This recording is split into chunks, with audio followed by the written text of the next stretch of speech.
एक खतरनाक कैदी अपने परिवार वालों की जान बचाने के लिए हाई सिक्योरिटी जेल को तोड़कर भाग जाए। मूवी स्टार्ट होती है एक पार्टी से, जहाँ पे कई सारे लोग बिल्डिंग के छत पे नाइट्रोरस नाम का एक गैर कानूनी ड्रग्स लेकर नाच रहे थे। इस ड्रग्स को लेने के बाद इंसान को लगने लगता है कि उसके शरीर में पंख है। उन्हें लगता था कि उस पंख की मदद से वो लोग उड़ सकते हैं, इसलिए सभी लोग उस बिल्डिंग से एक एक करके कूद रहे थे। इसके बाद हम मैक्स नाम के एक आदमी को देखते हैं जो कि जेल में बंद रहता है। वहाँ पे वो कसरत कर रहा था। बाद में वो बैठ के अपने बेटे की बचपन की तस्वीर देखने लगा। तभी एक पुलिस वाले ने आके बताया कि उसके पिता उससे मिलने आए हैं। जब मैक्स ने अपने पिता मैग से मिला तब मैग ने उसे एक किताब और उसके बेटे की आज की तस्वीर दी। उसने उससे बताया कि थियो काफी दिन से घर पे नहीं आया है और उसकी कोई भी खबर नहीं है।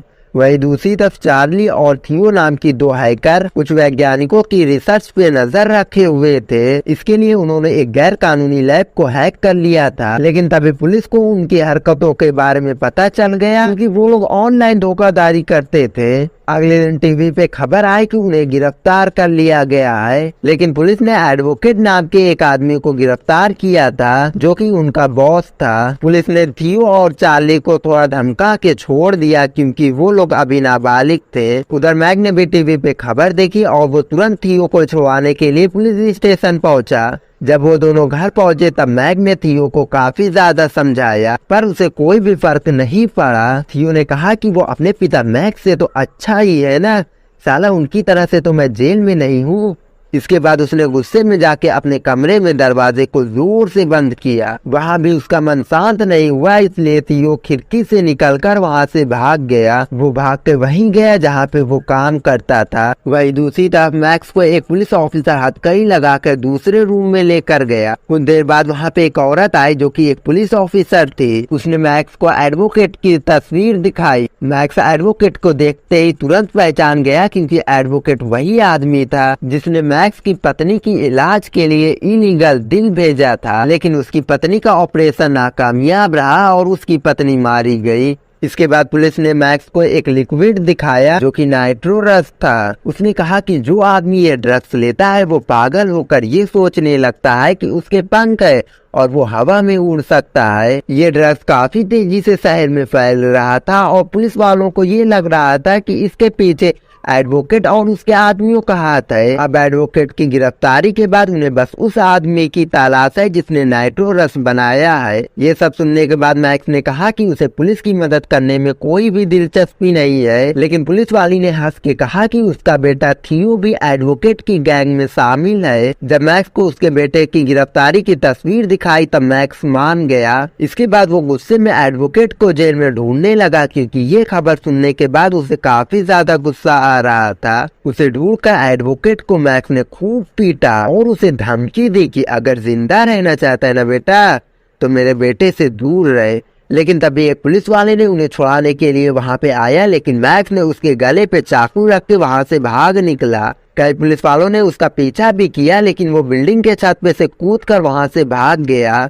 लेकिन तभी बाहर एक पुलिस वाला मिला और उसने कहा, रुक जा वरना गोली सीधा भेजे में मारूंगा, क्योंकि मुझे कहीं और मारना नहीं आता। लेकिन मैक्स ने बदले में उससे गन छीन कर वहाँ से भाग गया। इसके बाद वो सीधा अपने घर पहुंचा थियो से मिलने के लिए। जब उन्होंने थियो का कमरा खोला तब वहाँ पे कोई नहीं था। अगले दिन मैक्स को उस जगह पे लेकर गया जहाँ पे थियो काम करता था। मैक्स उस जगह को देख ही रहा था, तभी वहाँ पे एक काली कलर की गाड़ी आके रुकी और उसमें से एक औरत जियो और उसकी दोस्त निकली। जब मैक्स ने अंदर जाने की कोशिश की तब एक आदमी ने दरवाजा खोल दिया और वो पकड़ा गया। उस आदमी का नाम क्लॉस था और वो जानता था कि मैक्स एक अपराधी है, इसलिए उसने मैक्स को वहाँ पे जाने के लिए मना किया, वरना उसके पीछे पीछे पुलिस भी वहाँ पे आ सकती है। लेकिन मैक्स ने हार नहीं मानी और वो पीछे के रास्ते से अंदर घुस आया, लेकिन उसे डैफनी नाम की एक औरत ने देख लिया। फिर डैफनी को पता चला कि मैक्स थियो का बाप है, लेकिन उसने मैक्स को थियो से मिलवाने के लिए साफ इनकार कर दिया। मैक्स वहाँ से निकल के अंदर घुस गया। फिर जब वो थियो से मिला तब थियो उससे काफी ज्यादा नाराज था, क्योंकि थियो को लगता था कि उसकी माँ की मौत का कारण मैक्स ही है। उसने गुस्से में अपने पिता से चले जाने को कहा,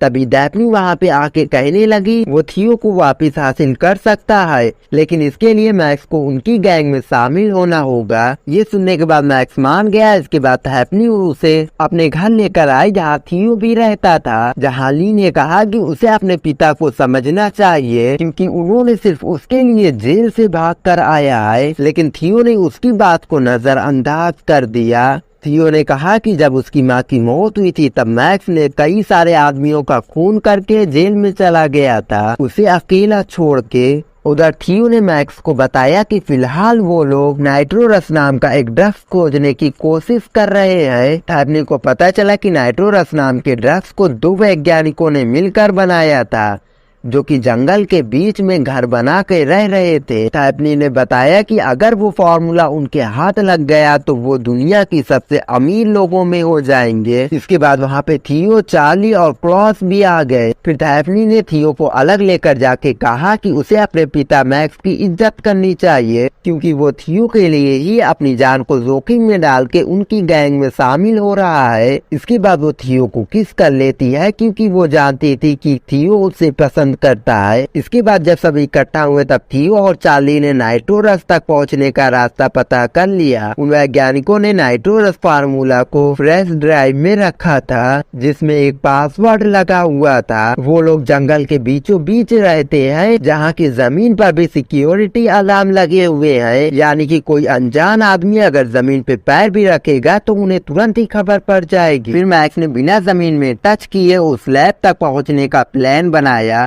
अगले दिन से वो लोग वहाँ पे जाने के लिए ट्रेनिंग करना शुरू कर दिए। फिर मैक्स ने गाड़ी को एक गैराज में लेकर जाके उसका इंजन बदलवाया। फिर मैक्स ने थियो को स्पोर्ट कार की सैर कराने लेकर गया। अब उनके रिश्ते सुधरने लगे थे, लेकिन तभी थियो को याद आ गया कि उसके पिता ने उसकी माँ का ठीक से ख्याल नहीं रखा था। इस पे मैक्स ने सफाई देते हुए कहा कि ऐसा कुछ नहीं है, बल्कि वो अपनी पत्नी के लिए तो मरने को भी तैयार था। इसके बाद उसने डैफ्नी को थियो से दूर रहने को कहा क्योंकि वो बस उसका इस्तेमाल कर रहे थे, जिस पे थियो गुस्से में वहाँ से चला गया। इसके बाद हम देखते हैं कि क्लॉस ने छुपकर उनकी सारी बातें रिकॉर्ड कर ली थी। उसने तुरंत ये वीडियो एडवोकेट को भेजी जिसने उस पे नजर रखने को कहा। फिर रात को मैक्स सो नहीं पा रहा था। फिर डैफ्नी वहाँ पे आके उसे चिढ़ाने लगी। वो उसके साथ रात गुजारना चाहती थी, लेकिन मैक्स ने उसे धक्के मार के भगा दिया क्योंकि वो जानता था कि उसका बेटा थियो डैफ्नी को चाहता है।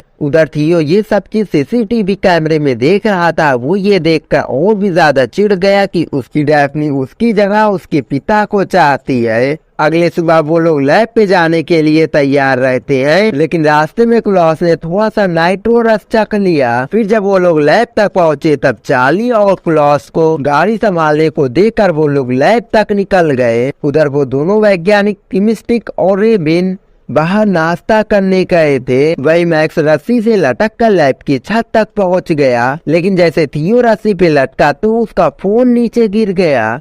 थियो उसे उठाने लगा, लेकिन मैक्स ने उसे तुरंत ही रोक दिया क्योंकि इससे वैज्ञानिकों को उनकी लोकेशन पता चल जाती। फिर उन लोगों ने लैब में जाकर थियो ने तुरंत उनके कंप्यूटर का डेटा अपने टैब में ले लिया। उधर क्लॉस के दिमाग पे नाइट्रोरस का असर हो गया और वो गाड़ी चलाकर लैब से टकराने के लिए निकल पड़ा। चार्ली ने घबरा कर डैफ्नी को फोन करके सब कुछ बताया। उन्होंने तुरंत वहाँ से निकलने की कोशिश की, लेकिन अब वैज्ञानिकों को ये पता चल गया था कि कोई तो उनकी लैब में घुसने की कोशिश कर रहा है। फिर जब क्लॉस वहाँ पे पहुंचा तब उसने डैफ्नी से नाइट्रोरस की डिमांड की। असल में वो ये सब एडवोकेट के कहने पर कर रहा था, लेकिन उसी वक्त वहाँ पे वैज्ञानिकों ने आके उन पे गोलियां चलाना शुरू कर दी। मैक्स ने जैसे तैसे करके सभी को गाड़ी में बैठाया और वहाँ से भाग निकला।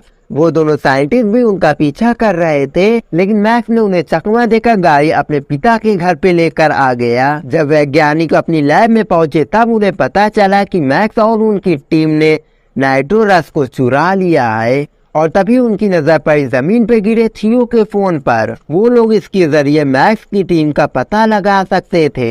उधर क्लॉस ने एडवोकेट को खबर कर दी कि नाइट्रोरस को उन्होंने चुरा लिया है। फिर जब उसने डैफ्नी से मांगा तब उसने साफ इनकार कर दिया। एडवोकेट ने थियो को मारने की धमकी दी, लेकिन थियो ने उसका पासवर्ड बदल दिया था, इसलिए अब तो वो थियो को किसी भी हालत में नहीं मार सकते। लेकिन अब एडवोकेट ने डैफ्नी को मारने की धमकी दे दी, क्योंकि अब वो उसके किसी भी काम की नहीं थी। जैसे क्लॉप उसे मारने लगा तभी साइंटिस्ट वहाँ पे आके गोलियां चलाने लगे।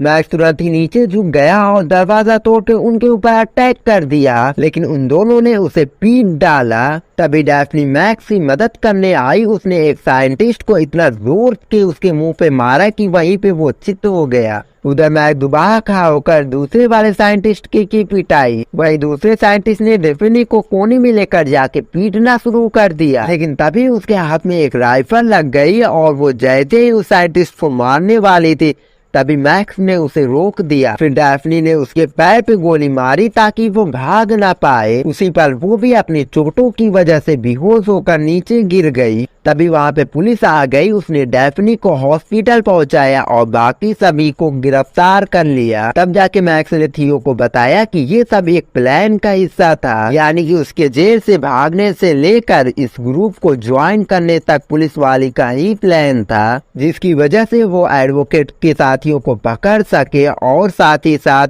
अपने बेटे को गलत रास्ते में जाने से रोक सके। मैक्स ने उस टैब को पुलिस के हवाले करने को कहा और तब जाके थियो ने खुलासा किया। उसने कहा कि उसने नाइट्रोरस के फार्मूला को लैब के कंप्यूटर में ही खत्म कर दिया था। उसने कहा कि ये सब मैंने इसलिए किया ताकि दुनिया में कोई भी इस ड्रग्स को ना बना पाए, यानी कि थियो शुरू से ही अच्छाई के लिए ही काम कर रहा था। इधर मैक्स को उसके इस कारनामे के लिए उसे बाइज्जत बरी कर दिया जाता है। और इसी के साथ हमारी ये मूवी यहीं पे एंड हो जाती है।